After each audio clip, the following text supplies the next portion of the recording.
మనం చూస్తున్న కథలో పక్షి తన నోటితో ఏదో వస్తువు తీసుకొని వెళుతుంది.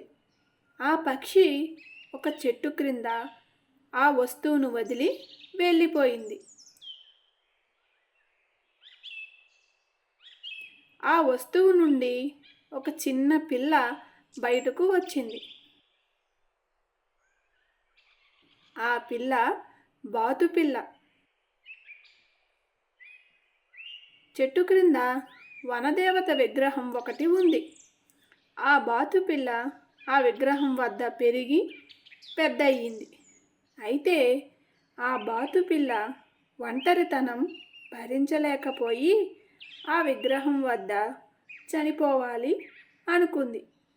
బాధతో ఆ విగ్రహంతో ఇలా అంటుంది, తల్లి, ఇంతకాలంగా ఇక్కడే బ్రతికాను. నా కోసం ఎవరైనా వస్తారు అనుకునేదానిని. కానీ ఇప్పుడు అర్థమయ్యింది, నాకు ఎవరూ లేరు. నేను ఎవరి కోసం బ్రతకాలి? ఎందుకు బ్రతకాలి? నేను నీ విగ్రహం వద్దే పెరిగి పెద్దయ్యాను.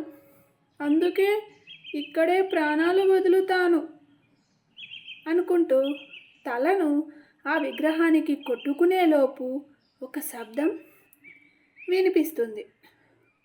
ఆగు తల్లి, పిచ్చి ప్రయత్నం చేయకు. నీ జీవితానికి ఒక అర్థం ఉంది. దానిని నువ్వు ఉపయోగించాలి. ఏంటమ్మా అది? ఇన్ని రోజులకు నాతో మాట్లాడుతున్నావు. ఎందుకు? నిన్ను కంటికి రెప్పలా కాపాడుతూ వచ్చాను. కానీ నువ్వు చేయవలసిన పని ఒకటి ఉంది. నీకు ఒక వరం ఇస్తాను. దానిని ఉపయోగించి 10 మందికి సహాయం చెయ్యి.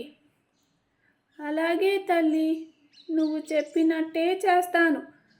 వనదేవత బాతుపిల్లకి వరాన్ని ప్రసాదించి మాయమైంది. బాతుపిల్ల అక్కడ నుండి బయలుదేరి కొంత దూరం వెళ్ళింది. ఆ బాతుకి ఒక ప్రదేశం కనిపించింది. అది ఏంటి అంటే, ఒక చెట్టు క్రింద చాలా రకాల జంతువులు ఉన్నాయి. ఆ చెట్టుకి ఒక బోర్డు వేలాడదీసి ఉంది, అనాథాశ్రమము అని. అది చూసిన బాతు వాళ్ళ వద్దకు వెళ్ళి, అయ్యయ్యో, మీకు ఎంత కష్టం వచ్చింది? చెట్టు క్రింద ఇంతకాలం ఉన్నారా?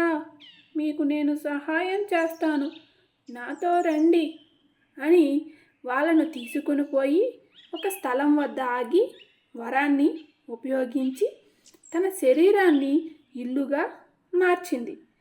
ఎప్పుడైతే బంగారంలా మెరిసిపోతున్న ఇల్లు అయిందో, ఆ జంతువులన్నీ ఆ ఇంటి లోపలికి వెళ్ళాయి. అప్పటి నుండి జంతువులకు బాతు శరీరం ఇల్లుగా మారింది.